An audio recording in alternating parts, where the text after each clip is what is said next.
This is it. I'm there. I've made it. I think. But what is there? Well, it's my goal, isn't it? But I've been here before, I think. But then, definitely no. None of this makes sense. But, I wrote it that way. Wait, I wrote it? What do I mean I wrote it? No, it's not written. It's portrayed. It's simpler than that. It's me speaking aloud, narrating in my own mind, I guess. Wow. The days have come and gone. One day I feel I am my own, and the next I'm not. In almost equal measure, I feel that I have swum and drowned through hail and mud. I've climbed on sand, through bogs, my mind a fog. I feel, though, in this moment that my grip is where it needs to be. Yeah, it is on a slick surface. I'm in an unrelenting rainstorm, but I have that grip. I am gripping, and I am on track. I can see it. I can see her. I can see her. She has promised me great things. Power, among them authority, the most enticing. I see her. There she is. She is standing amidst the rain, and I am going to her. She holds her arms as if to embrace me. And it is not her. No. I see her face, but it's on the sidelines. I see her grinning with, it's malice and its satisfaction. And I see figures of extraordinary evil far beyond what I have mustered to get here. And they have no interest in my gains. They have no interest in my skill. I can see it. I have been fooled by her and into their palms. And I will not be fooled again. I mustn't. I will not. These are the thoughts that run through your mind as sanity slowly slips its last way out of you. These are the thoughts that run through your mind as the final pieces of sanity are slipping from you. These are the last thoughts that run through your mind as the last pieces of sanity slip from it. All are true, but none seem to make sense. You feel one last opportunity arise within you, a final attempt to make your mind your own, a chance to bounce back, despite the fact that should you make it all the way back to more familiar and sensible terrain, if you will, you are sure your mind will not be the same again. Somewhere in the back of your mind, you know that if you can make it to more familiar... Somewhere in the back of your mind, however, you know that even if you were to make it... Somewhere in the back of your mind, however, you know that even if you were to find your way to more familiar and sensible terrain, your mind won't be the same again. And with pure spite of that in mind, Roll a wisdom saving throw.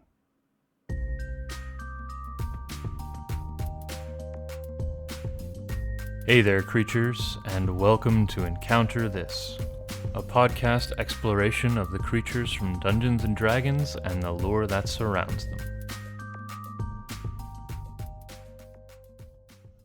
Hey there, creatures, James coming at you from the future. Just wanted to let you know there's a bit of an issue with the audio quality on my end. We've done the best that we can in post to fix it, but due to coronavirus 2020 and us not being able to record in the studio, there's some minor audio issues and some hiccups and some background noise that you can hear from other apartments around mine. So we've done the best we can to cut it out, and we hope you still enjoyed this episode. The content is fantastic. Freeman is a great host as always, and we will see you in the next one. Hey there, creatures. Welcome to our second ever isolation episode. Today we are going to take a look at Cambions from the Monster Manual on page 36. And as always, I am James, Asarak Kid, and my good buddy, Freeman, the Rule of Three, Eiston, is going to take us there. What do we got today, Freeman?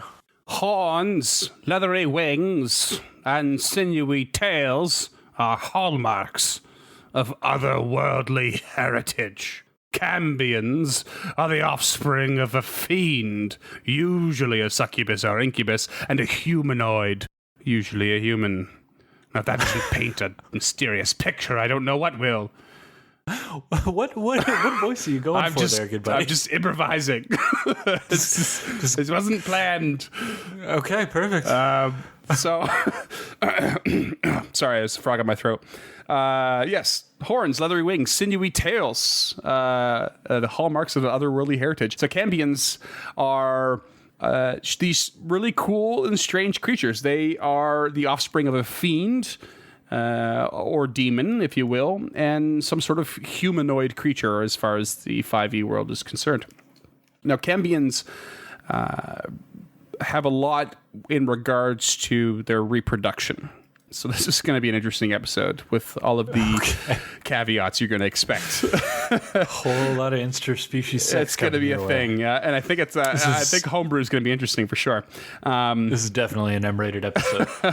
Make note that it says fiend and humanoid, and you could probably play with that.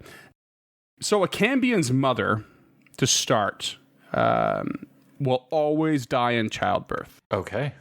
And thus, a Cambion is often left orphaned on the material plane or under the abusive thumb of demons within the abyss. This results in them rarely being accepted wherever they are, and inevitably, they are brought up and grow up with a twisted sort of bitterness within them. Crazy. These creatures they have charcoal black skin, cloven hooves, six-fingered hands, and an unearthly beauty that characterizes these creatures. So despite all of these very classic demon features, they have something that is really aesthetically pleasing. Quick side note, the art for 5e does not reflect the six-fingered hands, nor do I think it reflects the cloven hooves. So if I'm not mistaken, those traits specifically come from Gratz. Is that not correct? I think you're not wrong. Yeah, I think it's in that direction for sure. Now, that's probably why my next note is very relevant. The Demon Lord Grazd is very fond of quote-unquote procreating, read as getting his jollies, with humanoids. And especially humanoids that have made pacts with other fiends. And many of his offspring are Cambions and help him to sow and spread chaos across the multiverse. Okay. So the majority of the ones that you see in that physical description are likely his offspring and children. Yeah. Interesting. So they themselves will breed and produce another Cambion. But they usually prefer to seek out a mortal to breed with. And that's what results in a tiefling. Okay, cool. That's good to know. They're like third generation demon. Yeah, exactly. That's how a tiefling comes into play. For those listening who do not know, a tiefling is a playable race within the base game of Dungeons and Dragons, the 5th edition, in particular, and they are part demon or part fiend. Now, as a youth... So does... Oh, yeah, go ahead. I'm just going to ask this to get it right out in front of it. I'm sure you touch on it later. Mm-hmm. But is it specifically demon, or can it be like doppelganger or devil or any of those other fiends as well? So it seems to specify as fiend, offspring of fiend and humanoid, and as far as 5e is concerned. We will get into other... there's a few other combinations that are referenced when it comes to the breeding. So yeah, we will kind of touch on that, but keep that in your back pocket for sure. I think that's something for discussion. Cool.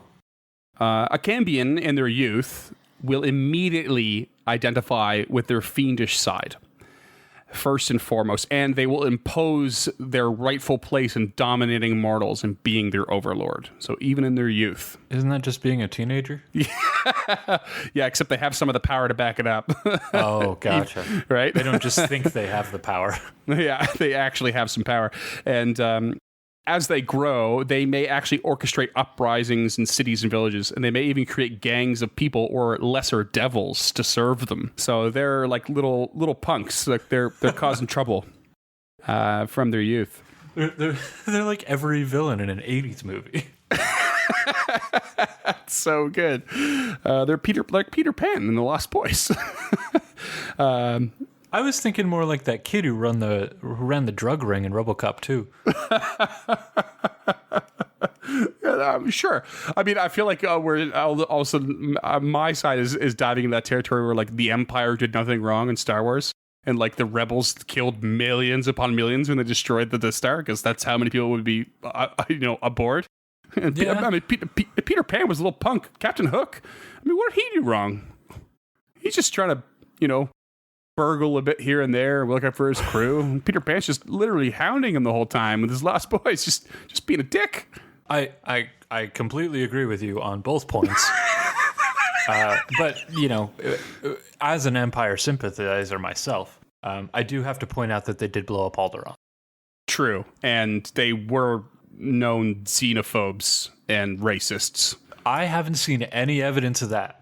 Well, okay, it's just not the platform to get into it. Okay, But never mind. they did. No, I will give you one thing. They did have particular regulations that involved avoiding hiring or at least putting into higher positions anyone that wasn't human, which is why Emperor Thrawn was such a big deal.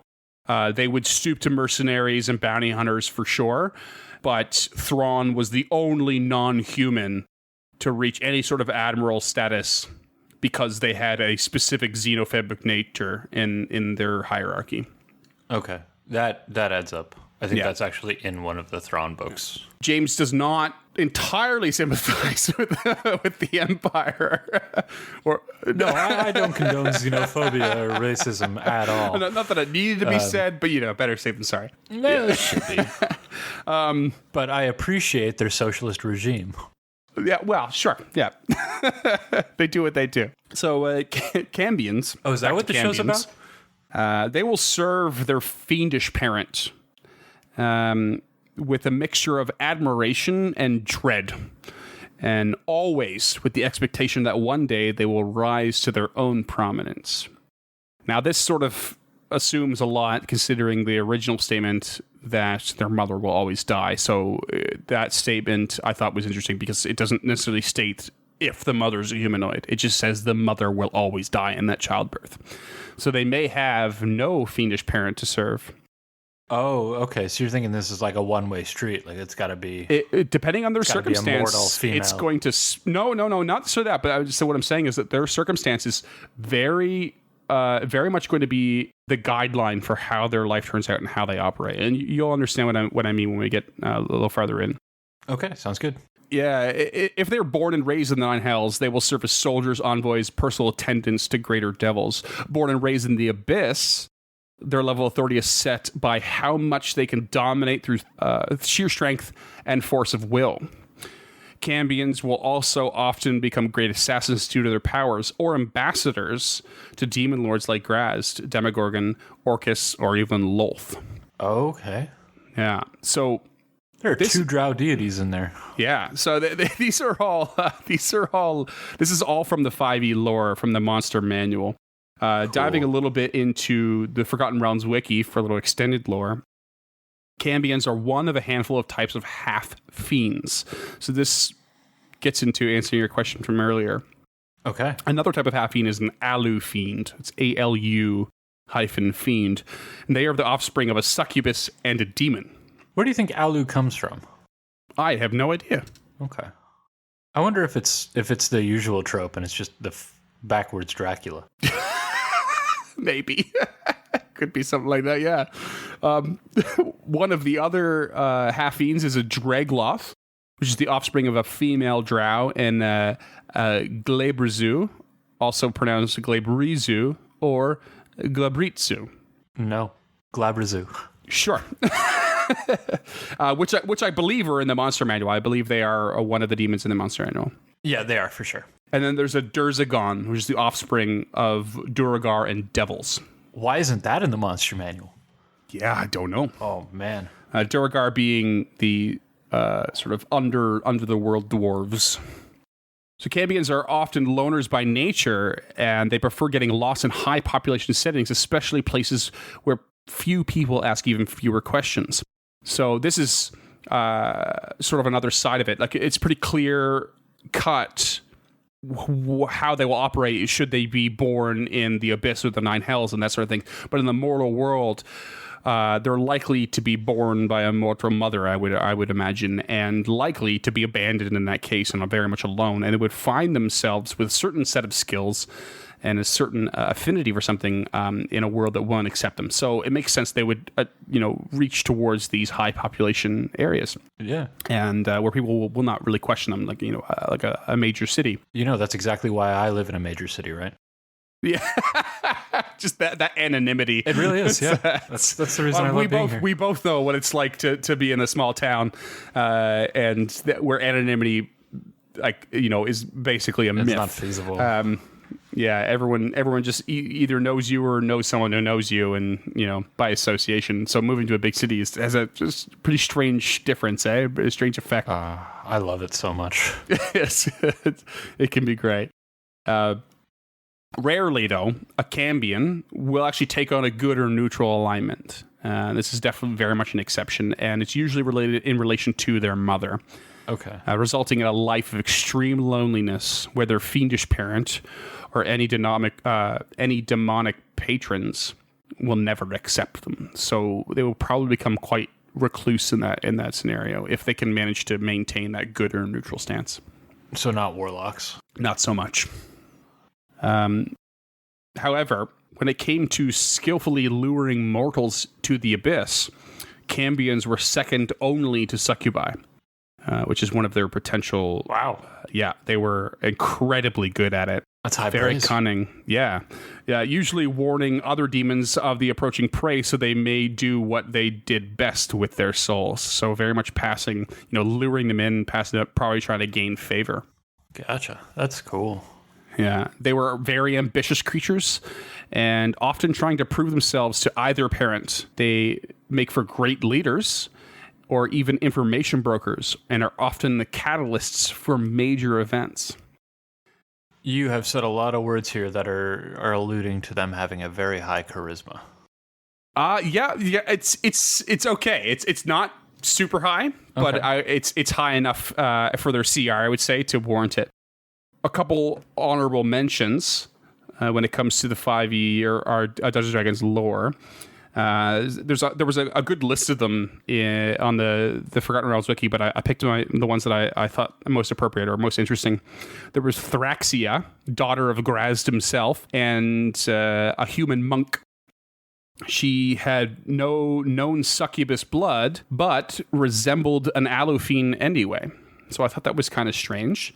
One of these other very half-fiends. Specific. Yeah, it was very specific. She was exceptionally powerful and had gained the power of Nelfeshni, which are demons that act as ruling authority over many creatures in the Abyss, and they are a CR 13 creature in 5e. Oh, shit, they're in 5e. They're in 5e, the Nelfeshni. Okay. So this particular Cambion, she had managed to gain the power of the Nelfeshni. And in trying to prove herself to her father, she murdered 3 of her half-sisters and ever since has served as his personal assassin.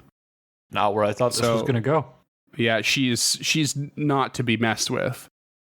Another reference is Rule of 3, my nickname in the title, and this also harkens back to our Green Hags episode. Rule of 3 was known to have, what was it? He had more information. He was an absolute master on the information when it came to the hierarchy of the 9 hells and demons and fiends, and his ability and knowledge and all this was second to none, and was known for, I believe, manipulating a lot of events. I suggest to anyone listening to go back and listen to the Hag Suite. Episode 2 is the Green Hags, where we dip into Rule of 3 a little bit, but it's a very interesting suite and a lot of fun. Yeah, it was a lot of fun. Yeah. And then there's Asarak, however you want to say it. The Lich. The Lich. The character on the Dungeon Master's Guide. That picture right on the Dungeon Master's Guide, he was a Cambion before he turned to a Lich. Fuck right off. He was, yeah, 100%. His race is Cambion. And he was eventually turned to a Lich. He was a level 20 wizard. And I think even in the wiki, it specifies that he was a Lich or Demi-Lich. So at some point, he was supposed to have achieved the ability, the power of a Lich without needing to rely on the corporeal body. Wow. So he was nothing to mess with at all. And he was a Cambion originally. He appears not only on the Dungeon Master Guide artwork, he was also in Tomb of Annihilation, and it makes an appearance in Tales of the Yawning Portal as well. Tomb of Annihilation is his. That is his adventure. That's his thing, isn't it? Yeah. Yeah. So, I thought as much, yeah. Yeah, he holds the Sphere of Annihilation. Spoilers. So I thought, those are all really, really cool. I thought that cool. In particular was a very cool fact. I had no idea. No, that's and why huge. would you? No, he was totally a Cambion. That's world-shaking news. Okay, so that's great for D&D, and Asarak still blows my goddamn mind. Yeah, so good. What a cool little fact, Yeah. I'm sure if you were to read more of that module or adventure path, that would maybe specify more about his origin and why and all that, but not really knowing much about it myself, I think just holy shit, you just don't see that coming, and it's pretty nifty. Yeah, I never really wanted to go down that road. You want to play it? Yeah, I don't want to learn about him. It's I want it to be a surprise when I do figure it out. Yeah, well, spoiler alert, he's Cambion. Okay. Don't know if it matters. I think that's probably... There it is. I think it's probably okay. Yeah, cool. It's amazing. Honestly, it's between you and myself, it's amazing we have surprises at this point at all. I feel like no way. We just dipped into so 40 many years tiny of history. Things. Yeah, I mean, I'm sure. All right, yeah. There's lots of cool facts, I think, but those reveals, those big reveals, they're few and far between at this point. Usually custom made and homebrewed, I would say. I don't know. I think there's some stuff we've never touched. I've never touched anything from Storm King's Thunder. I don't know a goddamn thing about it. I have no idea. Module is called. Yeah. Something about the Storm King. Yeah. Yeah. Yeah. Storm Tyrant or Storm Tyrant King. I think we're getting dangerously close to copyright infringement from Paizo. That's ridiculous. Well, with that, we'll move on then. We'll move on to the old... Let's get out of here quick. The old IRL cultural lore, where things get a little bit vague, a little bit messy, as to be expected. Right.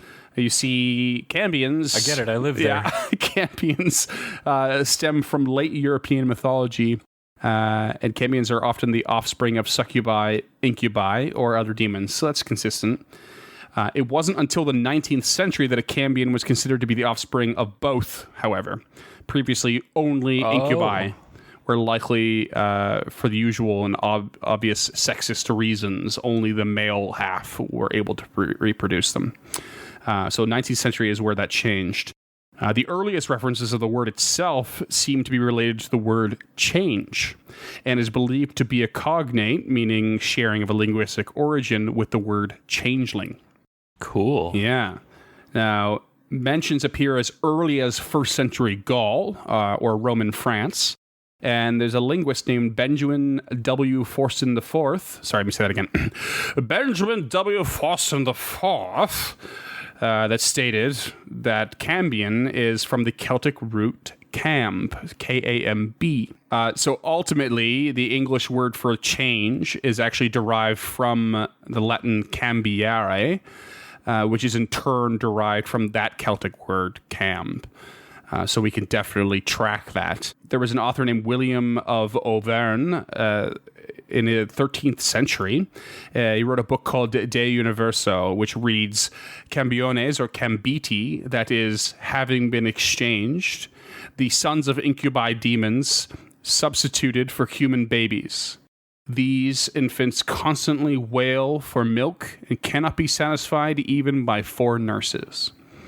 So what that first part's a little bit confusing. What it's saying is Cambiones or Cambiti means having been exchanged, became the name or nickname for human babies that were substituted in the cradle by sons of incubi demons. Okay. Yeah. Very similar to hags. Right. Yeah. Right. And he describes these infants again as constantly wailing for milk and almost unable to be satisfied.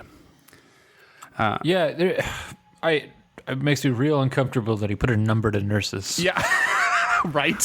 It's so specific, as if they all produce For those the of you- same amount of milk. Yeah, for those of you listening, that is a wet nurse specifically. Yeah, I would imagine, yeah. Now, that whole thing was almost a direct quote from his book, so... Yeah. Now, Richard Firth Green, a Canadian scholar of Middle English, notes on this, quote, that this was to become the standard scholastic explanation for changelings throughout the Middle Ages. Huh? An inconsistent account of Cambions comes from a French language book called Dictionnaire Infernal. Oh. Yeah, I knew that would catch you. Dictionnaire Infernal. I love all those words. Originally published in 1818 and written by Jacques-Auguste Simon Colin de Plancy. The 1825 edition of this book states Enfant des démons de l'encre et Baudin pensant que le démon incube pouvant s'unir aux démons s'occuper et qu'il n'est de leur commerce des enfants et Dieu qu'on nomme Cambion. And I think that explains Yeah, in and of itself. Enough said. What else you got? Well, I do have an English translation if you'd like it. I don't think we need it. Just in but case. All right. Well, sure, yeah. Just for the sake of further alienating our French listeners, I'll give a French translation. It says, "Children of demons, Delancre and Baudin believe that incubus demons can unite with succubus demons, and that born of their exchange are hideous children, which are called Cambions." I mean, that's what I heard. So the first time. this is a direct, yeah. I mean, just in case, better always err on the side of caution. I always say. Now, this specifies that Cambions are produced by incubus and succubus, or incubi and succubi. That two adds demons. up to me. Well, I mean, incubi and succubi aren't full demons in real world lore, but that is another episode. So yeah.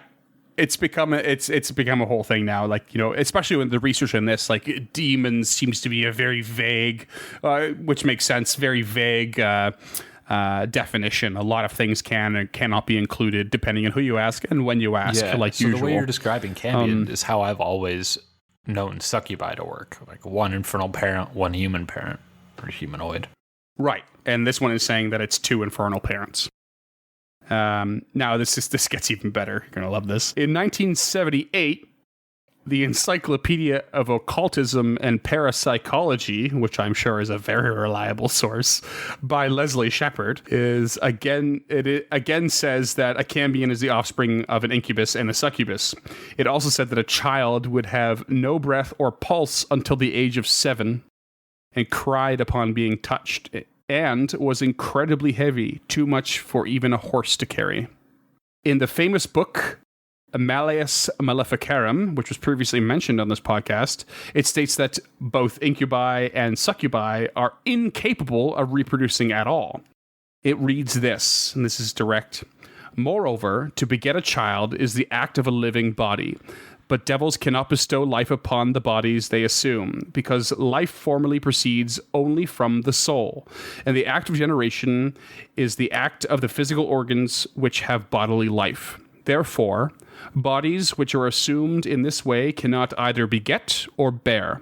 Yet it may be said that these devils assume a body not in order that they may bestow life upon it, but that they may, by the means of this body, preserve human semen and pass the semen on to another body. Man, the past was a wild place. Can you imagine just getting to make shit up about made up shit and call it fact? It's like it's a whole thing where like you absolutely believe this is true, and then you have proof of something else being true, and neither of them fit. What you believe is to be proof, right? Well, I believe that succubi and incubi exist and reproduce demons, but I also believe that life cannot be produced without a soul. So how do I justify it? Well, I'll find this way, and then I'll say it's fact.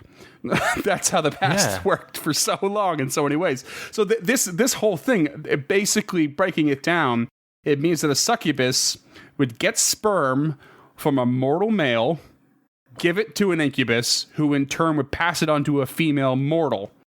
Of course, leaving no option for same-sex interaction. And that is how... Well, I mean, how's she going to put it in the incubus? Right. Like, so they're down with pegging. I get it. It's cool. Sure. That's it. That's how they would... That's how succubus and incubus would produce. And somehow passing between them would cause an effect on the sperm or semen.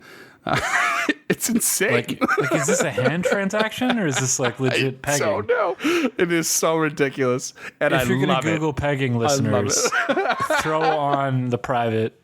This shit is not safe for work. Yeah, incognito mode, and you didn't hear from us. No, sure, whatever. We sure. We're fine with no judgments here. That's for sure. We just no, not at all. You do you out there. Just be cool. Or your partner. Yeah. I mean, consent all the way. Consent 100% of the way. Now, the Malleus Maleficarum never uses the word Cambion specifically, and instead refers to them as Campsors or Wechselkinder, which is the German word for changeling. Campsors? Campsors. I couldn't find anything on Campsors. Yeah? I found another thing. Yeah. I thought that was just poison ivy. Yeah. All one word though, no space. So, there's that. Grammar is everything, punctuation and such. I mean, it is now. It didn't used to be. Clearly. A couple honorable mentions for cultural lore. I think. Yeah, for sure. Rachel Roth, aka Raven from DC Comics, was a Cambion. Yep. There was a character in Samurai Jack named Ashi. I've never watched Samurai Jack myself. I've heard it's great, but Ashi was apparently a Cambion. Yeah, I need to rectify that because I also haven't watched it, but I love that animator so much. Powerpuff Girls is the shit. So good, yeah. I'm more familiar with this one, but Dante and Virgil from Devil May Cry, a video game series, were famous. Yeah, they were the sons brothers of the demon knight Sparta and a human woman named Eva. And they will never let you forget it. Sparta if you're just comes up all the time. Sparta with a D. D isn't dad, apparently. So dumb. It's a good name.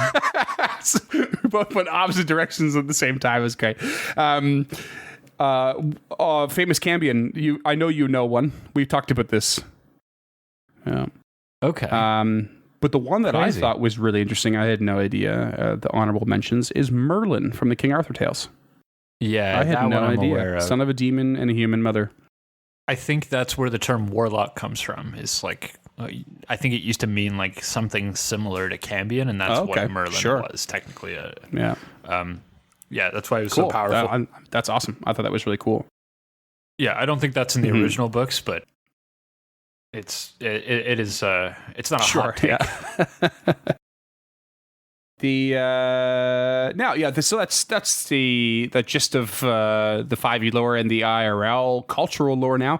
A couple differences in there, I would say for sure. I think most of it's pretty similar.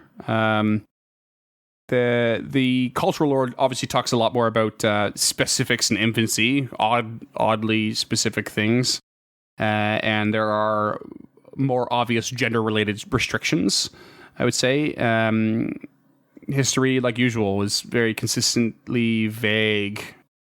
It seems to me, when it comes to the 5e version, that in this case, Wizards of the Coast was a little more... doesn't... it's flip-floppy, so in the actual lore, so we'll go ahead and just make it open available for, as far as like gender or interaction goes and that sort of thing.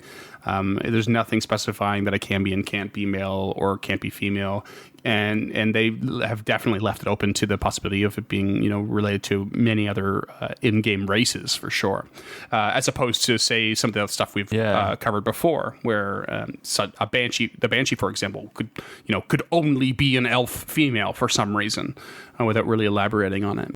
Yeah, and I appreciate that, as always. Equal opportunity Satanism. And that, I would say, crickety crack, brings us to mechanics. Oh, yeah. As well as another tasty blackmail Northwest Stout. Yeah, just a big thank you to those guys over at Strange Fellows for doing their stuff and blacking their mail. Yeah, absolutely.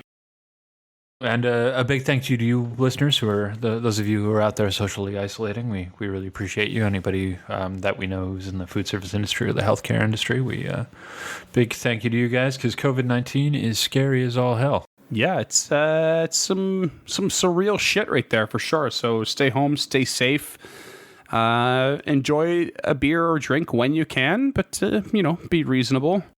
And we will keep this up for your entertainment purposes. I'm sure a lot of podcasts are being listened to by a lot of people at this point. Oh, and a lot of them are being released too. Yeah, no doubt. My feed has gone crazy, it's wonderful. I love it. Yeah, that's awesome. All right, the mechanics for the Cambion. These are a CR5 creature. Unexpected. What did you expect, lower or higher? I expected lower. Lower, okay. There's part of me that expected, as is doing the research, a little bit higher. Okay. But I think 5 is a really good spot for it, and we'll definitely get into that. I think it's a really cool CR for it. Okay. And I just think of how I would probably want to operate it is where I think it fits in. So CR5, HP is 82. They have an AC of 19, which is pretty high. That is really high. Yeah, they do wear scale mail. And so a medium creature of any evil alignment. And they are considered fiends. Land speed of 30, but they do have wings, so they do have a 60-foot fly speed. Okay. They can speak common, abyssal, and infernal, which is pretty standard. Yeah, that adds up. Yeah. Damage resistances are pretty good. They got cold, fire, lightning, poison, and any non-magical physical for bludgeoning, piercing, and slashing. That is a lot. Yeah. So they're not taking too much damage. They do have a good skill set. Deception, intimidation are at a +6. Perception's at +4. Stealth is a +7. Pretty reasonable, and definitely leans into what their sort of specialty is supposed to be, I would say. And we'll definitely elaborate on that a little bit. Okay. And saving throws I made a note of as well, because I noticed that 4 out of the 6 were 5 or higher. I thought that was pretty interesting. For a CR5? For a CR5, yeah. So intelligence saving throw is 5, charisma and con are 6, and strength is 7. Jesus Christ. Yeah, so they're pretty defensive. These aren't like outright fighters either, right? They're kind of an in-between. They got dark vision, decent passive perception, so on and so forth. So we'll get into more of the more specific abilities. They have what's called Fiendish Blessing, which allows them to add their charisma bonus to their AC. That's why their AC is so high. Oh, okay. It's probably also why they specify they're wearing scale mail. So their charisma modifier is a 3. So without with the scale mail, or without that charisma modifier, they're looking at a 16. Scale mail's adding 2 or 3 itself. So I would imagine. So if you take the scale mail off, it's probably more reasonable, and that's you have a little flexibility there. They do also have innate spellcasting. 3 times a day, they can do alter self, command, or detect magic. And once per day, they can cast plane shift, but only on themselves. So plane shift is an obvious escape tactic, I would say. Wow. Alter self and command very much come into play with how I imagine these creatures being played as well. Getting to actual actions, they do have multi-attack. They have 2 main attacks. Spear, typically using a spear for a weapon. The spear itself does 1d6 plus 4. It is versatile, so it can be two-handed for 1d8 plus 4. But it also does 1d6 fire damage due to their demonic nature. Yeah, and then they also have the ability to cast what's called Fire Ray, which is 3d6 fire at 120-foot range, no less. So they can cast either of those twice in one round. And now here's the real kicker. And imagine this in combination with Command and Alter Self. They have what's called Fiendish Charm. I've never heard of this. No, this is single target spell or ability. Can only affect a humanoid. It's 30-foot range. And DC is 14 Wisdom save. On a failure, you are charmed for 1 full day. A charmed target obeys the Cambions' commands, receiving harm from the Cambion or another creature, or receiving a command that is suicidal will trigger another saving throw. Wow. Of course, succeeding means you're immune for 24 hours. But the crazy thing about this is that if you fail twice, you could theoretically die. Yeah, that's huge. That Cambion could simply cast this on you, and if you fail, say, go leap off that building or off that cliff, or stab yourself in the gut, or whatever. And if you fail a second time, you will do it. And that is, I went through that warning a few times on it just to double check, and that is what it says. Receiving a suicidal command will trigger another saving throw. But if you fail it, you are still under that sway, and you will perform that task. So that gives a tremendous amount of power to this creature. And it's not a low save either. It's pretty middle of the way with 14. Yeah, right? It's not a gimme, for sure. Wow. So, I thought that was pretty stark and pretty obvious. So to me, this creature is what some of the descriptions said earlier, where they are, often in the middle of major events that happen in whatever part of the world they are, whatever plane they're existing on. They make good ambassadors, envoys, and assassins. They are secretive, conniving, but seldom respected and seldom accepted. Yeah. These are exactly the sort of creature that, is born and bred and probably more specifically raised in a way, or grows up in a way that would lead them to become conniving, power-seeking, and manipulative beings. What I can say for sure is that in the 5e setting for Greyhawk, there's an entire country or setting, nation in that setting that is run and ruled by a Cambion named Iuz, I-U-Z. And there was reference to him in Ghosts of Saltmarsh when we played that. Really? Yeah, there was a vendor in Saltmarsh that was an ambassador and quartermaster for Iuz, and worked in trade from that nation, because that nation had a struggle. They were constantly at war and weren't able to produce the amount of food they needed. So they relied on other nations for trade, and up to and including Saltmarsh in that area for their crazy amount of fishing. So there was a heavy reference in the lore in that adventure and whatnot to Iuz, a Cambion that runs an entire country. That's really cool. Yeah, so how he got there, I have no idea. They didn't flesh that out, but it lets your imagination run a bit wild. Yeah. I love the idea of playing different combinations of humanoids and demons getting into homebrew. Yeah, this is all over you for homebrew, right? This is, it's crazy. It's, when they say humanoid, they do leave that open quite a bit. Could it be a dragonborn or a lizard folk? Could it be an elf? Could it be a dwarf? I mean, there's already reference to the Durgar as a different type of half-fiend alone. There's lots of options there. Imagine a little gnome-like creature with wings and cloven hooves and just as conniving and powerful as one of these. Yeah. To be able to use Alter Self and change your, how you look. The way I imagine using this creature is is in such a way that they might play on an NPC or multiple NPCs that the characters might come across. I would create like an opportunity for them to pick up on small, subtle things, maybe a physical tell of some kind, whether it's in the way they stand or motion, or if it's something they always keep obvious on their physical appearance, like wearing a certain number of earrings in one ear or something small like that. I would leave that open. The reason I love the CR at 5 is that they're powerful. They feel powerful enough to be a last boss or a final boss to a segment of a campaign. And level 5, it, to me, feels quite significant in the growing of a character. It's a good round number for sure when it comes to dividing up a total of 20 levels. A lot of adventures will bring you from 1 to 5. It is a good ending point, and this is a great opportunity, I think, for a creature to sort of be interspersed across a smaller campaign, or at least the first portion of a campaign, only to show up at the end saying, "Hey, surprise! It was me all along." They just built for that, and to have a good final encounter with them, I think will be really, really cool, and it's nothing to bat an eye at for sure. Yeah, definitely. They have a lot of potential as, like you said, like a quarter boss. His 5th level is about a quarter of the way through a traditional D&D leveling structure. Right.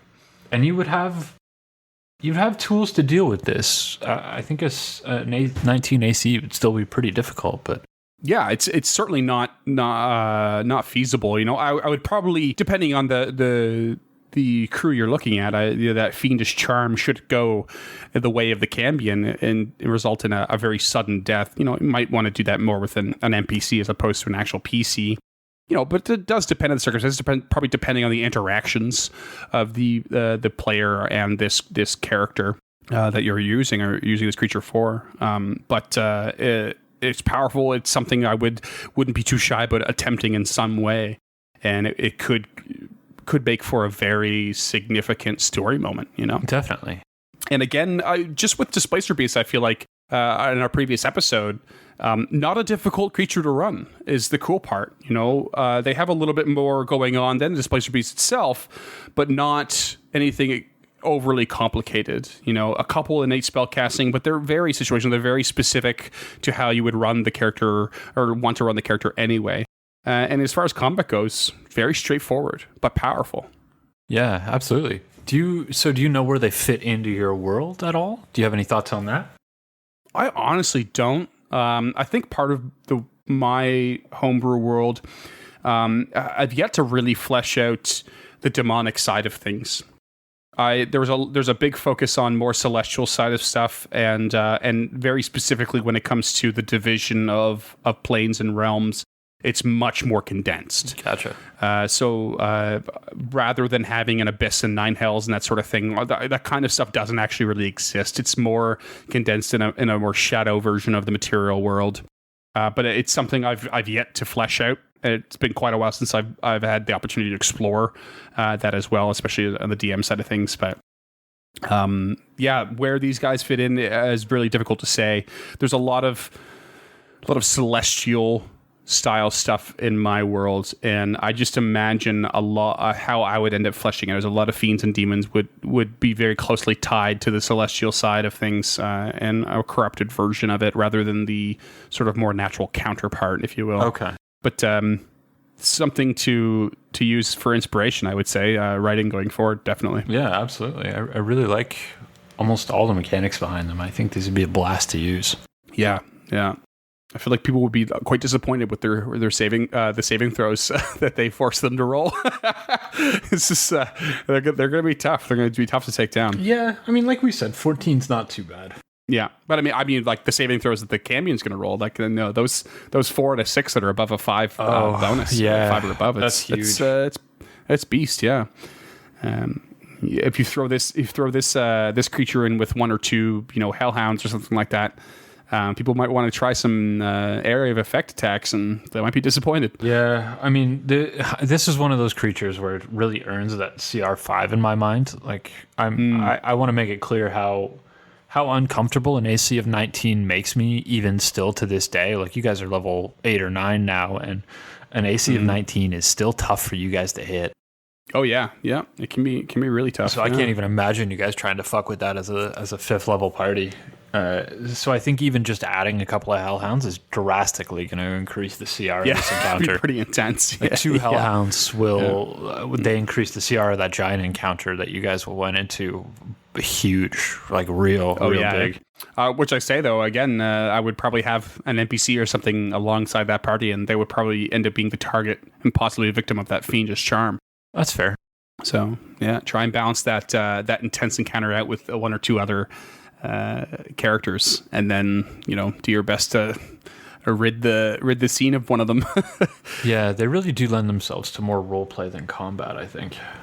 Yeah, I would say so for sure. Yeah, but yeah, that's the old Cambion. Where would they fit in your world? Anything you would change?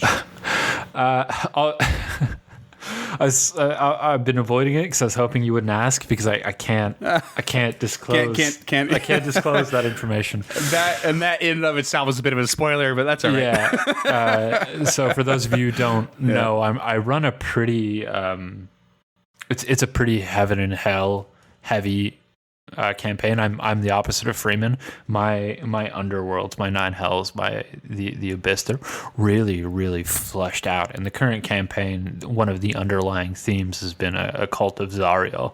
So whenever we do this infernal stuff, a lot of it I have kind of slotted into place, and I can't really go into too much depth. But if we ever recover Cambions, I'll definitely go over what I've got planned for them. Cool. I would love to have that peek behind the curtain. Yeah, I think you'll get it just at the table. Yeah, yeah, for sure. All right. I mean, anything you would change off the top of your head? I might fuck with that AC a little bit. Like that's a tough one for me. Other than that, I think they're pretty stocked. That double fire ray is pretty huge. Yeah, big time. Yeah. Couple of 3d6 in a row. Yeah, even like a 2-handed spear, or 1d8, 1d6, like that's. Yeah, like you said, I wouldn't make them a lone creature. I don't think the party would ever fight one of these alone, in which case I'd probably place it closer to like a CR7 or CR8. Yeah, I think having I did the research on this a while back, and having done a quick review for this recording, I think I might find a way to squeeze one of these guys into the scenarios that we are doing for Libris Arcana, which is a good opportunity to plug them again. Yeah, please do. We James and I have picked up just a small side gig for fun and a bit of torture, maybe on the schedule. It's a good challenge, good exercise. Basically, at LibrisArcana.com, they are releasing a monthly digital gaming subscription. It's $5 USD, I think it is. Probably comes to about $7 Canadian. And you receive 2 small sort of plug-and-play scenarios, usually, when applicable, coming with a map or tokens and that sort of thing to use on Fantasy Grounds, Roll20, or some such platform. And anything else we feel like might support the content. These are just small scenarios, usually meant to plug into your regular campaign as a little side mission, or a little something extra, maybe when you've entered town or between towns or something like that, lost in the woods. Yeah, the idea is kind of like a session's length, like a couple hours. Yeah. Not necessarily a full one-shot idea. But something to really squeeze in with and use information, use as inspiration. And we'd love to hear any feedback. Should you guys ever come across it or decide to sign up, and get at us at what the hell is our Twitter? At EncounterPod. At EncounterPod. There we go. That's what James does. The tweeter. Yeah, we're getting a live one. I don't know if that picked up on the mic, but we just got tweeted at. Oh yeah, sweet. Who's tweeting us? Live tweets. No. It's a Q&A. Improvised Q&A. What we got? We have officially been followed by Jonathan Tweet, who is one of the designers for D&D back in the day. He was on the 4th edition Monster Manual and one of the designers of the 3.5 edition Miniatures Handbook.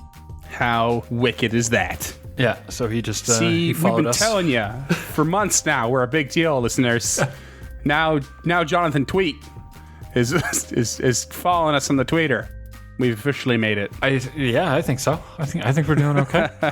Amazing. But if Twitter's not your jam, you can always fire us off an email at info@encounterthis.ca or check out our Facebook page at facebook.com/encounterthis. Or if you don't like social medias and you just want to see what we're doing on the web, or you want to check out our reading lists, you can get that at encounterthis.ca. And if you've got time and you use iTunes, please rate and review. It really, really helps. Or any of them platforms. Yeah, any or all of them. Spotify, Cashbox. I don't know if you can rate on Spotify, but yes. Google Podcasts, whatever. I don't know what they're called. I don't know. We're all over the place. Yeah, we're everywhere. Yeah, and normally we do a Patreon plug right about now, but honestly, with everything that's going off in the world, we appreciate it. And if you want to, we're certainly not going to say no. For $5, you can get a handwritten thank you letter, access to our private Discord, and we post the notes for our shows up on there. Just imagine private Discord, like, well, myself, I have a lot more time on my hands these days. I'm usually in front of my computer, so you could talk to me. Jump into a voice chat with Freeman. Why not? What do you get to lose? Or honestly, at the state of the world, we're still dealing with coronavirus 19 here in the North American side of the world. So if we'd actually prefer it this time around if you took that $5 and you donated it to a local food bank or charity or helped out or bought a gift certificate for a local restaurant. That stuff can really help.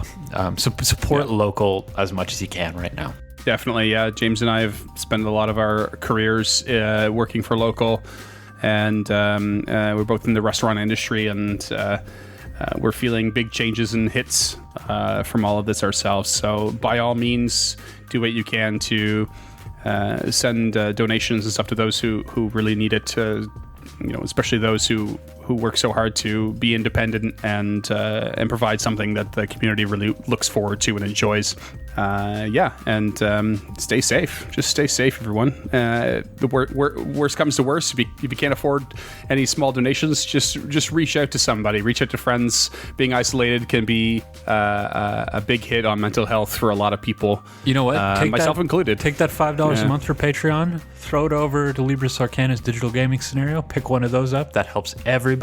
And then run that for those friends who are being isolated. Get yourself started on some online stuff. Now's the time to use the inspiration to start something if you've been avoiding it or been unsure. Just what do you get to lose? Just do it. Start up a game. Yeah, play a scenario. Have fun with it. All right, that's going to do it for us this time around, creatures. Thank you. Thank you, friends. And enjoy May. I think this comes out in May. Pausing Audacity.